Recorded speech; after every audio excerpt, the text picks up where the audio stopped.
할렐루야! 아멘! 여러분들은 어떠한 한 주를 보내셨습니까?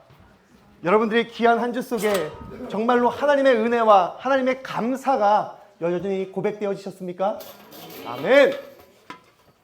감사합니다. 여러분, 우리 지난주에 정말 특별한 손님을 초청했습니다. 누구였죠? 네, 정은호 목사였죠? 네. 여러분, 나 좀 섭섭할 뻔했어요. 네, 우리 지선 전사님 오셔서 너무나 귀하고 너무나 귀한 은혜를 함께 나눠주셨습니다. 정말 그 은혜 받으셨습니까? 네. 여러분, 그 한 주간의 삶 가운데 그 은혜가 여전히 고백되어지셨습니까? 네. 아멘. 감사합니다. 우리의 삶의 그 걸음걸음 가운데 하나님의 은혜가 어떠한 특별한 사람의 은혜가 아니라 나와 하나님 간의 그 은혜가 고백되어지길 주님의 이름으로 간절히 축복드립니다. 저도 이제 그 집회가 끝나고 이제 사진들을 조금 정리하면서 또 여러분들에게도 보내드렸고요. 그리고 또 이제 또 제 SNS에 또 올렸는데 여기저기 또 아주 많은 사람들은 아니지만 많이 문의가 오더라고요. 어떻게 초청했냐고. 어떻게 그렇게, 사실 여러분들 지선전사님에 대해서 얼마나 아실지는 잘 모르겠지만 네, 제가 얼마나 작은 교회까지 가셨는지는 잘 모르겠습니다. 근데 얼마나 큰 교회까지 가셨는지는 알고 있습니다. 오륜교회 사는 다니엘 기도회라고, 혹시 아시는 분들도 계시겠지만 다니엘 기도회는 전국을 넘어서 세계적으로 함께 1년에 한 번인가 두 번 이렇게 하는 기도회인데 거기에 간증자로 서기도 하셨고요. 또 그 기도회 한국뿐만 아니라 미주회까지 가셔서 은혜를 나누시는, 정말로 네, 우리가 정말로 쉽게, 물론 저보다 쉽게 볼 수 있어요. 왜요? TV 틀면 쉽게 나오니까. 전 TV 틀면 쉽게 볼 수 없어요. 여러분, 특별한 사람을 보고 계신 거예요. 아멘. 감사합니다. 자, 어찌되었건 쉽게 볼 수 없는, 실물로 쉽게 볼 수 없는 분은 우리 함께 오셔서 또 함께 나누고 함께 은혜 받는 정말로 귀한 시간이었습니다. 또 이제 이런저런 또 컨택을 하고 또 이제 나누다 보니까 이제 프로시잖아요. 어떻게 보면. 그러다 보니까 조금 디테일한 좀 세부 사항들이 좀 많으시더라고요. 사실 우리 교회 또 있어도 되고 없어도 되는 것들이 있는데 또 이런저런 것도 요청하셔서 이 기회에 좀 이게 그것도 구매해서 또 이제 잘 진행을 해야 했는데, 여러분 어떻게 진행되어지는 동안 특별히 뭐 거슬린 건 없으셨죠? 아유, 감사합니다. 정말 모든 것들이 하나님의 은혜였던 것 같고요. 그리고 이제 월요일 날은 제가 이제 그 현수막 이제 외부에 한 3개 정도 걸게 했는데, 그 현수막 밑에다가 4월 15일 날 자진 수고하겠습니다라고 작게 써놨어요. 또 약속을 지켜야죠. 이제 월요일 날 대낮에는 좀 창피해서 해 떨어지고. 네, 이제 조금 이제 한 10시쯤 됐을 때 이제 그 수거하러 갔는데 하이닉스에 먼저 갔습니다. 근데 좀 놀랬어요. 누군가 손을 댔더라고요. 네. 근데 그 손을 댄 게요, 그 현수막을 훼손하고 방해한 것이 아니라 현수막이 풀렸는지 어떤지는 잘 모르겠습니다. 근데 그 현수막을 끈 매듭 지은 게요, 제가 한 게 아니에요. 알잖아요. 전문가의 손길이 느껴지는 거예요. 네. 어떠한 의도, 어떠한 과정과 상황에서 그렇게 그 끈을 잘 매주셨는지, 누가 그랬는지도 잘 모르겠습니다. 근데 딱 봐도 이건 내가 한 게 아닌데 싶을 정도로 깔끔하게 그렇게 딱 현수막이 정리가 되어졌더라고요. 물론 여기 이제 우리 가산 삼거리인가요? 거기 앞에서도 우리 가산중앙교회 목사님이 또 사진과 통화를 전화 오시더라고요. 좀 끈이 헐렁해져서 다시 묶어줬다고요. 그 손이나 제 손이나 뭐. 근데 하이닉스에서는 진짜 전문가의 손길이 느껴지더라고요. 그래서 딱 보면서 너무나 감사했습니다. 그 분이 오셨는지 안 오셨는지는 모르겠어요. 근데 그렇게 보이는 곳에서 보이지 않는 곳에서도 분명 죄송해요. 이거 녹화 나가는데 불법 현수막이었는데 그거를 신고한 것이 아니라 오히려 잘 정리를 해줬다라는 거예요. 우리가 예배를 세워 나아가고 은혜를 나누고자 할 때 어떠한 방해꾼들도 분명 있었을 것입니다. 하지만 그 외에 반해서 그 예배를 돕는 손길도 있었다라는 것이에요. 그 예배를 돕는 손길이 바로 여러분들의 손길이 되어지기 원합니다. 분명 누가 했는지 알지도 못합니다. 우리의 예배의 손길도 그러했으면 좋겠습니다. 물론 누군가가 알아주고 또 기뻐해주고 감사해주면 좋죠. 아멘.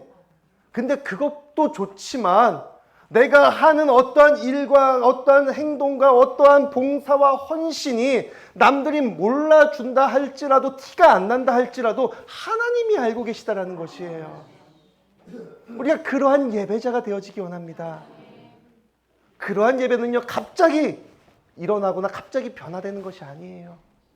우리가 끊임없이 예배의 훈련을 통하여서 하나님을 만남을 통하여서 우리의 삶이 조금씩 변화되어진다는 것이죠. 누구처럼요? 야곱처럼요.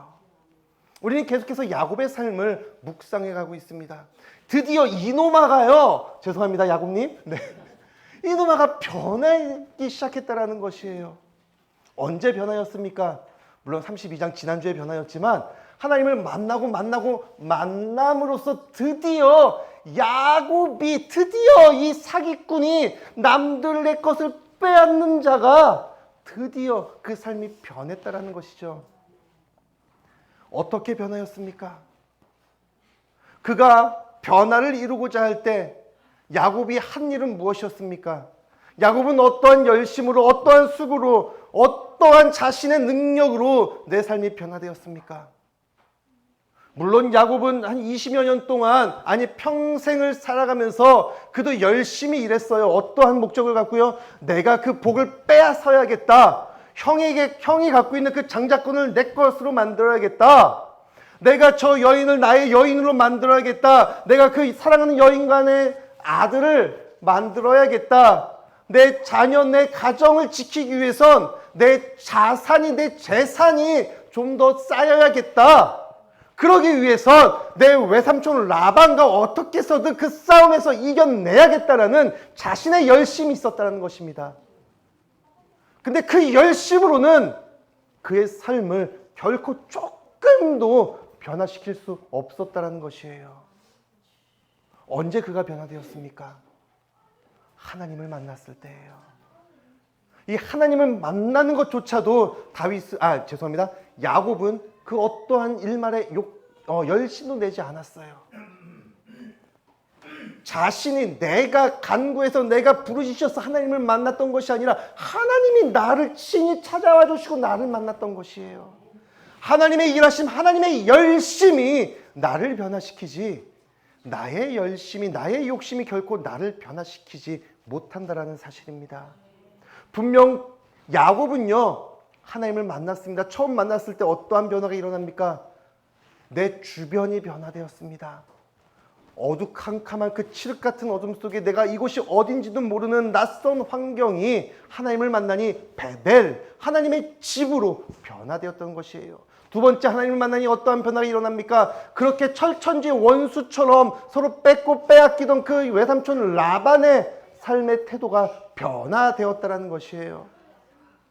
근데 이러한 변화들은요, 이제 내가 주인공이니까 다른 주변 환경이 변하여지고 내 주변 사람들이 변해야지 이젠 마지막으로 내가 변할 수 있어. 내가 지금 변하지 않는 이유는 내 주변 환경이 그러지 못하기 때문이야. 내 주변 사람들이 아직 나를 변화시킬 그러한 준비가 되지 않았기 때문에 나는 아직 그들의 변화를 기다리고 있어. 그것을 이야기하는 것이 아니라 하나님께서는요, 아니야, 내가 너 한 사람을 변화시키기 위해서 이렇게 열심으로 너를 위해서 일하고 있음을 성경은 이야기하고 있다는 것입니다.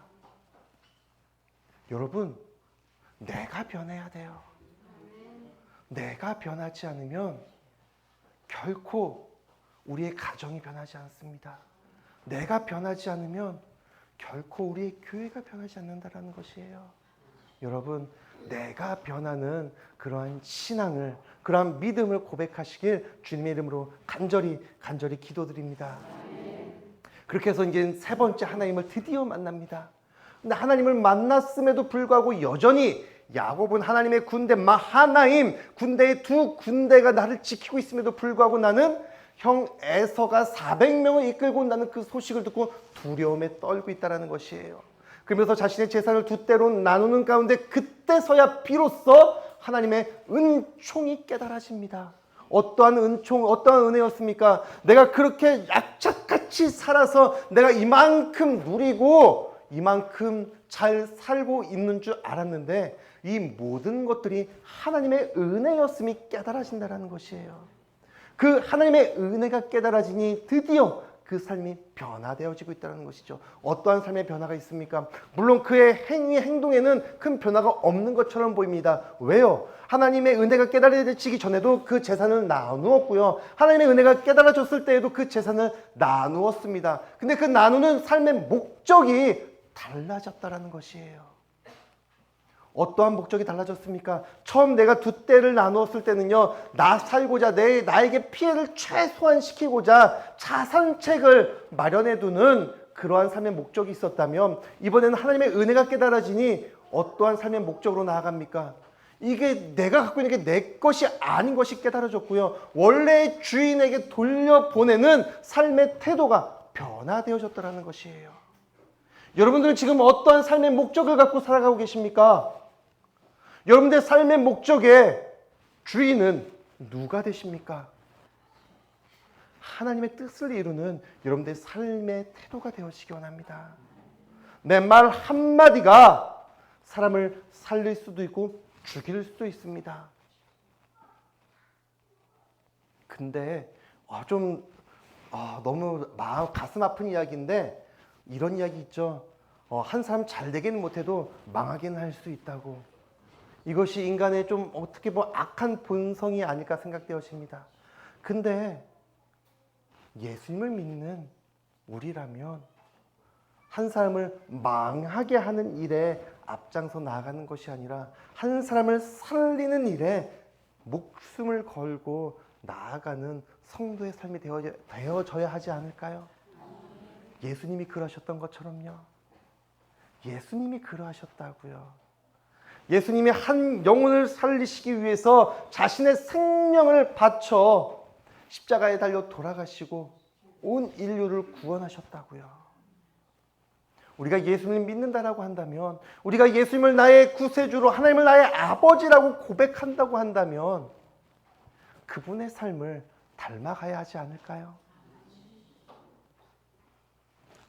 한 영혼을, 한 생명을 살리며 또한 한 교회를, 한 가정을 살리는 변화된 그리스도인들이 되어지시길 주님의 이름으로 간절히 축복드립니다. 자, 야곱은요 드디어 하나님의 축복, 그토록 어려서부터 그토록 자기가 원하고 바라고 또 빼앗았던 그 축복이 무엇인지 그가 깨달아졌어요. 그것이 무엇입니까? 은혜예요. 하나님을 대면하였다. 이것이 진정한 축복임을 깨달아집니다. 그것이 무엇입니까? 내 상황이 어떠할지라도 내 상황과 형편을 바라보면 내 몸 상태, 내 컨디션을 바라보면서 내 축복이 임하고 떠났다는 것을 판단하고 기준하는 것이 아니라 하나님을 바라볼 때, 그것이 하나님을 만났을 때 그것이 우리에게 축복이 되어짐을 믿음으로 고백하시길 바랍니다. 여러분, 진짜 축복은 무엇입니까? 여러분들이 생각하시는 축복, 여러분들이 생각하시고 원하시는 행복, 성공은 무엇입니까? 여러분들 집에, 여러분들 통장에 한 10억이 있으면 행복하시겠습니까? 전 조금 행복할 것 같겠는데.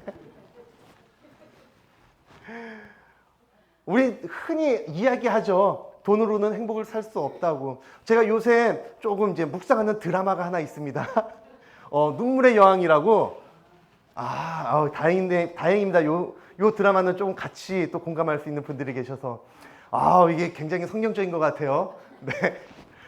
드라마를 보시는 분들도 계시고 안 보신 분들 계시겠지만 간략하게 설명드리자면 한 정말 부자 집안이 있어요. 이제 여주인공 홍혜인 맞죠? 네. 홍혜인 그 가정은 정말로 초 대박 부자예요. 그냥 갑부라고 생각하시면 됩니다. 뭐 백화점도 있고 호텔도 있고, 네, 우리가 생각할 수 없는 그러한 갑부 집안의 한 남자를 만납니다. 저랑 좀 닮고 싶지만 안 닮은 네, 김수현을 아이고야 감사합니다. 만나서 이제 결혼을 하는데요. 근데 그 집안이 쫄딱 망해요. 쫄딱 망해서 정말 핀털터리가 돼서 이젠 이혼한 시댁으로 온 가족이 이제 처가살이도 아닌 시댁살이를 하러 옵니다. 근데 제가 얘기하고 싶은 것은요, 시댁살이가 좋다는 것이 아니라 이 부자, 이 대궐 같은 집에 살아가던 그 집, 그 가정에는요, 과연 웃음이, 행복이 있었을까요? 남들이 부러워하는 회장님, 사모님 소리 듣던 그 가정에는요, 남들은 부러워하고 행복하며 정말로 그러한 삶을 살고 싶다라고 열망하던 그 가정 가운데는요, 웃음이, 행복이 없었다라는 것이에요. 서로 시기하고 질투하고 어떻게 해서든 할아버지의 유산을 빼앗고자, 뺏기지 않고자 서로 다투는 그러한 가정의 모습이 그려지고 있다는 것이죠. 근데 어떤 이런 사건들을 통해서 쫄딱 망해요.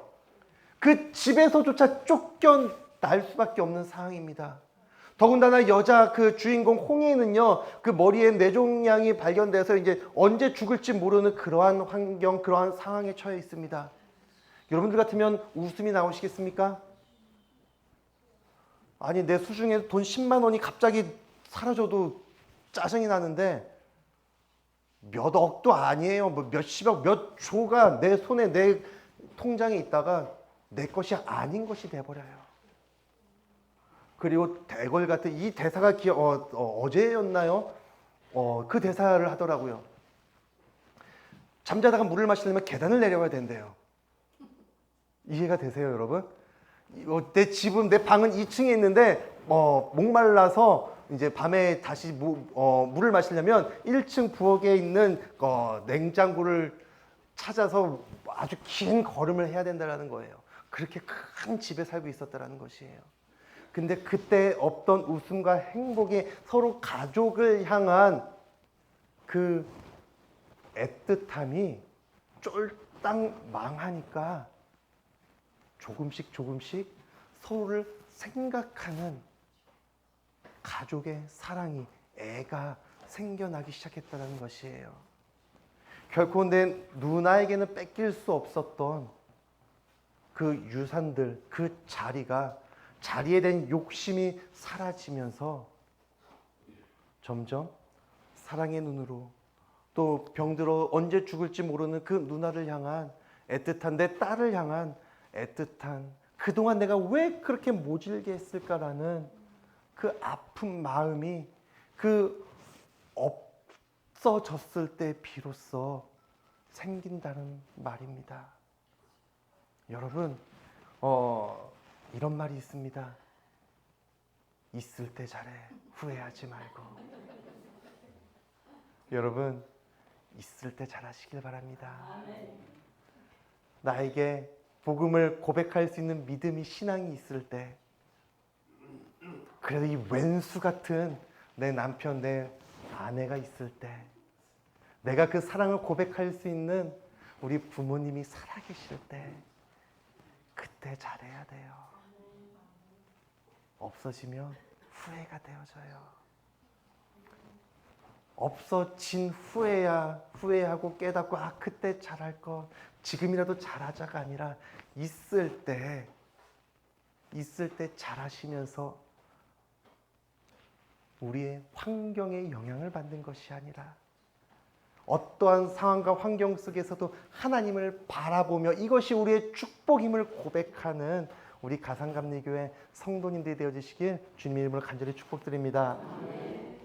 자, 그렇게 야곱의 삶이 드디어 변하였습니다. 그렇게 야곱이 이제 야곱이라는 이름에서 이스라엘이라는 이름으로 하나님의 백성, 하나님의 사람으로 거듭나며 변화된 그 순간, 이제 33절 오늘 본문이 시작되어집니다. 자, 1절, 2절 제가 봉독해 드리도록 하겠습니다. 야곱이 눈을 들어보니 에서가 400명의 장정을 거느리고 오고 있는지라. 그의 자식들을 나누어 레아와 라헬과 두 여종에게 맡기고 여종들과 그들의 자식들은 앞에 두고 레아와 그의 자식들은 다음에 두고 라헬과 요셉은 뒤에 두고. 자, 그렇게 하나님을 경험하면서 이 모든 것들이 하나님의 은혜 되어짐이 나에게 축복 진정한 복이 무엇인지가 깨달아지면서 눈을 들어보니 내 눈앞엔 누가 오고 있어요? 형과 그 형이 거느리는 400명의 장정들이 나를 향해 오고 있다고요. 이 전에는요, 형 에서가 400명을 거느리고 나에게 온다라는 소리만 듣고서도 무서워 벌벌 떨던 자였습니다. 근데 지금 그 형 에서가 어떠한 스탠스를, 어떠한 목적을 갖고, 어떠한 기준을 갖고 400명의 장정을 이끌고 오는지 아직은 모르지만 그 400명의 장정이 내 눈앞에 펼쳐지고 있는 것이에요. 그 400명이라는 소리만 듣고도 두려워 떨던 그가요, 이제 그 두려움이 달아나게 되어진다는 것이죠. 하나님을 만나니까 내 안에 은혜가 깨달아지니까 내 두려움의 대상이 400명이라는 눈앞에 보이는 현상이 나에게 두려움의 대상이 되어지는 것이 아니라 오직 주 여호와 하나님만을 두려워하게 된다는 것입니다. 그의 삶의 태도가 이제 변하여져요. 이제 그의 자식들을, 가족들을 이제 정리해서 세웁니다. 그냥 1, 2절을 쉽게 말씀드리면요, 이제 여종과 그 아들들을 세우고요, 그 뒤에는 레아와 그 아들들, 그 뒤에는 라헬과 요셉을 세우고 있습니다. 조금 그냥 솔직하게 말씀드리면 사랑하는 사람을 제일 뒤에 놓고요, 좀 이렇게 놓은 거예요. 어찌되었건 야곱이 삶의 변화가 일어났다는 걸 뭘로 알 수 있냐면요, 그동안 야곱은 어떠한 자였습니까? 그 문제가 나타났을 때 그 에서가 나를 향해 400명의 군대를 이끌고 온다라고 이야기를 들었을 때 그는 무리들을 앞세우고요, 나는 맨 뒤에 있던 자였어요. 근데 지금은 어떻습니까? 자, 3절입니다. 자기는 그들 앞에 나아가되. 그 가족들을 내세우고 내가 맨 뒤에서 또 지켜보고 숨어서 지켜보고 어떠한 입장을 가져야 되나 고민하고 또 자기 깨를 부리는 것이 아니라 내가 이제 그들 뒤에 숨는 것인 그들의 앞으로 나아가서 내 두려움의 대상이었던 형 에서를 맞닥뜨리고 있다는 것입니다. 왜요? 이제 더 이상 형 에서는, 그와 함께한 400명의 군사들은 나에게 두려움의 존재가 아니었다는 것이에요. 이것이 은혜 받은 사람의 태도가 아닐까요?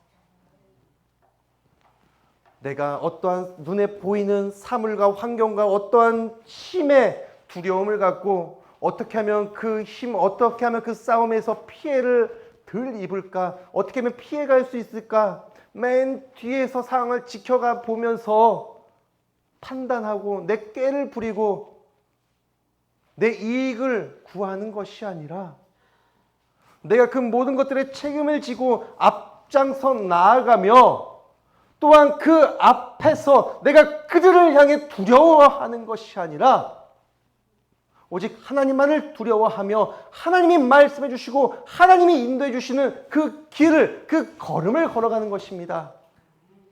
야곱은 그들 앞에서 앞장서 나아가면 무엇을 합니까? 3절 계속해서 읽겠습니다. 나아가되 몸을 7번 땅에 굽히며 그의 형 에서에게 가까이 가니. 무엇을 하고 있습니까? 몸을 7번 땅에 굽혔다는 것이에요. 이것은 무엇을 의미하냐면요, 납작 엎드려 절을 하고 있다는 것이에요. 몇 번이요? 7번이요. 이것은요, 고대 근동에 내 왕에게 행하던 최고의 예의를 표하는 그러한 인사 방법이었다고 합니다. 내 주인에게요. 그동안 에서와 야곱은 어떠한 관계였습니까? 서로 뺏고 빼앗기고 또 죽이기 위해서 또한 그 죽임을, 그 복수의 칼날을 피해서 도망다니던 그러한 앙숙과도 같은 원수의 관계였습니다. 근데 지금 야곱은요, 그 두려움을 다 떨쳐내고요, 형 앞에 나아가서 무엇을 하고 있어요? 7번 절을 하고 있다는 것. 형, 당신이 진짜 나의 형입니다. 내가 그동안 빼앗아갔던 그 장자권, 이제 이 주인, 원래 주인은 당신의 것입니다. 나의 주인 되어주신, 나의 주인이십니다를 인정하면서 그에게 최고의 예를 갖추고 있다는 것입니다. 그렇게 형의 것을 빼앗으려던 야곱이여, 이제는 형에게 내 것을, 아니 원래 형의 것이었지만 내가 빼앗았던 것을 돌려주고 있다는 것이에요. 하나님을 만나니요, 하나님의 은혜가 깨달아지니요, 내 것, 내 것, 내 것, 내 것도 내 것, 네 것도 내 것이 되는 것이 아니라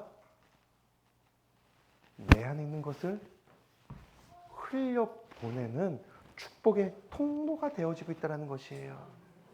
이것이 우리의 삶의 태도가 되어져야 한다는 것입니다. 하나님의 축복은요, 내 안에 내 것, 내 축복만을 이야기하는 것이 아니라 하나님의 축복이 나에게 흘러와서요, 고여있는 것이 아니라 흘러 넘쳐서요, 그 축복이 우리의 이웃들에게, 우리의 가족들에게, 우리의 이웃에게 흘러 넘치는 축복의 통로가 되어져야 하는 것이에요. 지금 야곱의 삶의 태도가 그렇게 변해가고 있다는 것입니다. 자, 그렇다면 야곱은 이제 하나님을 만났다 칩시다. 아예 만났습니다. 그래서 그의 삶이 변했습니다. 그렇다면 형 에서의 태도는 어떠했을까요? 아직까지 형 에서는 어떠한 목적을 갖고 400명을 이끌고 동생 야곱을 만나러 왔는지 그 목적을 알 수는 없습니다. 자, 4절 말씀 보시겠습니다. 에서가 달려와서 그를 맞이하여 안고 목을 어금맞추어 그와 입맞추고 서로 우니라.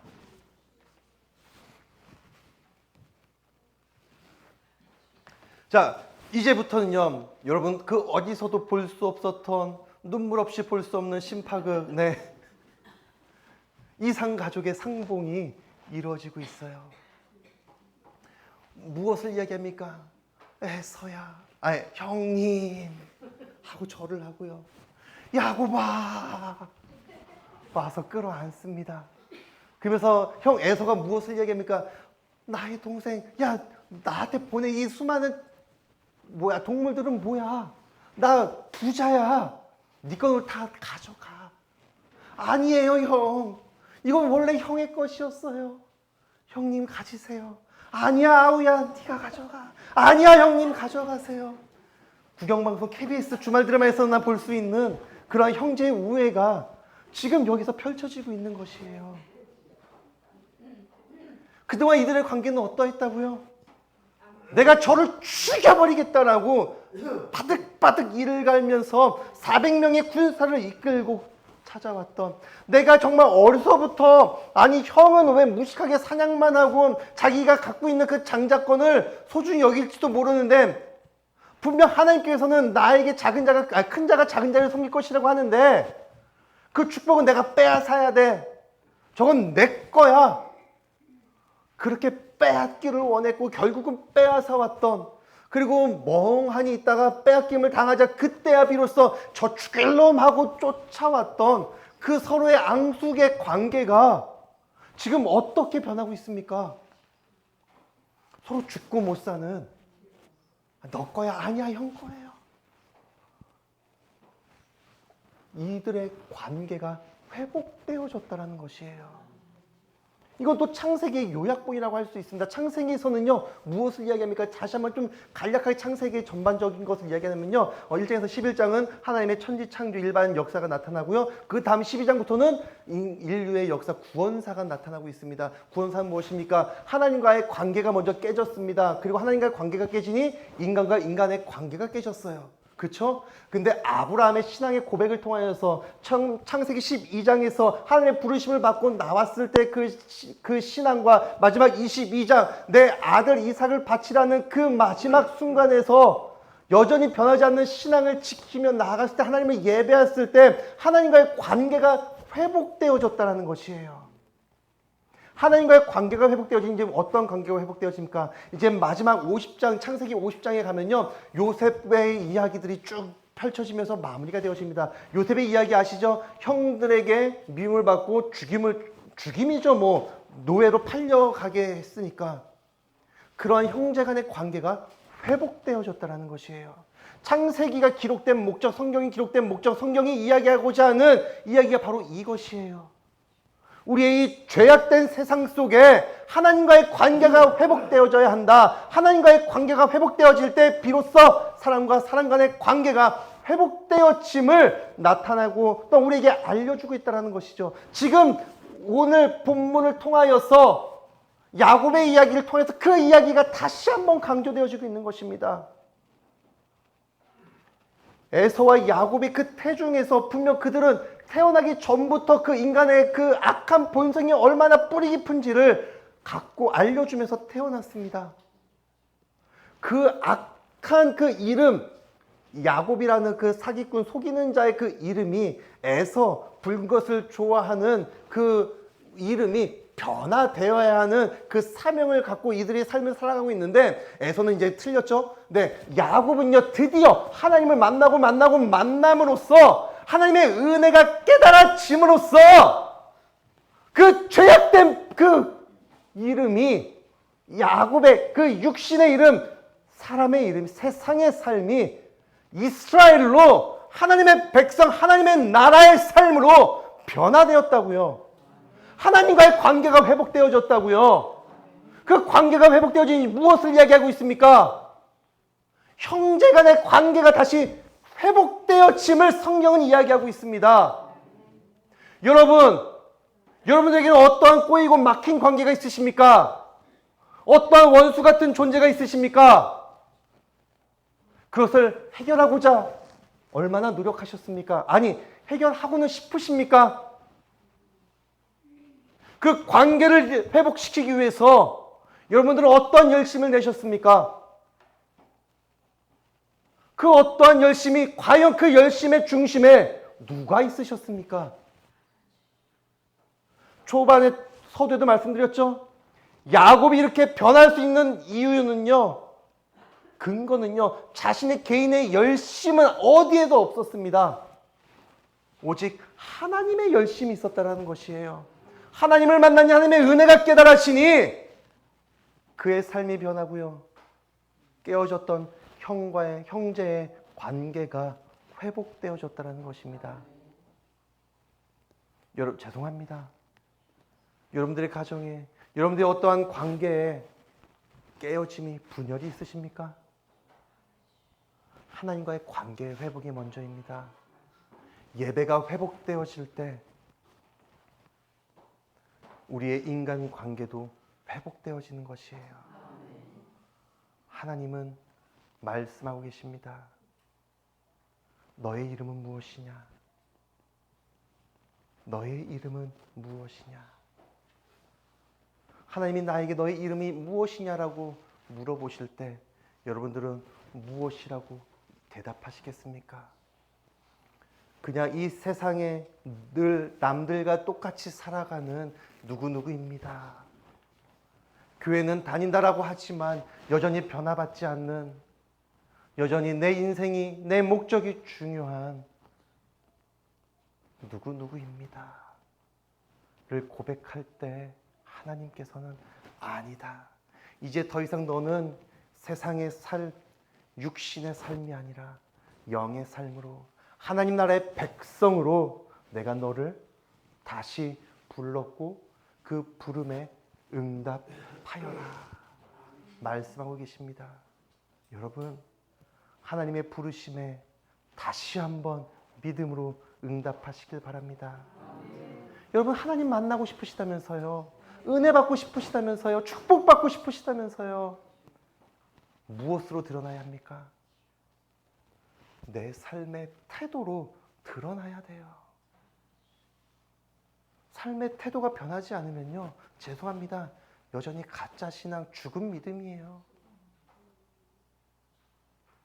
우리가 하나님을 내 아버지로 믿는다라고 한다면, 내가 하나님의 그 축복을, 하나님의 은혜를 사모하며 받기를 원한다면 먼저 하나님과의 관계, 예배의 회복을 이루시면서 내 삶의 변화를 통하여서, 내 삶의 태도의 변화를 통하여서 그동안 막혔던 인간과의 가족 간의 그 어떠한 관계 가운데에 담을 허무시며 하나님의 열심, 하나님의 은혜로 모든 것들을 회복시켜 나아가시는 주님의 귀하고 거룩한 성도 여러분이 되어주시길 주님의 이름으로 간절히 축복드립니다.